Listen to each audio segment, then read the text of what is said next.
মা, আমা, তুমি কি করতেছো?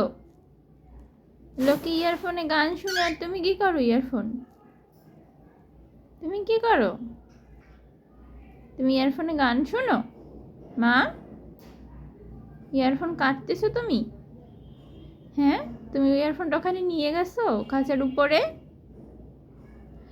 দেখছো তুমি যে অসুস্থ হয়েছিলা, আল্লাহর রহমতে তুমি এখন সুস্থ হয়ে গেছো। আল্লাহ তোমাকে সুস্থ করে দিচ্ছে। দেখছো তোমার এই সাইডটা এখনো কেমন হয়ে আছে।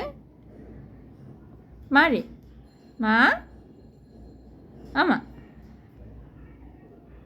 এই সাইডটা যে সাইডটা ব্যথা পাইছিল দেখো কেমন হয়ে আছে। তুমি এতই ব্যস্ত যে উত্তরও দাও না। এত ব্যস্ত তুমি? কোকো, এই কোকো, মা,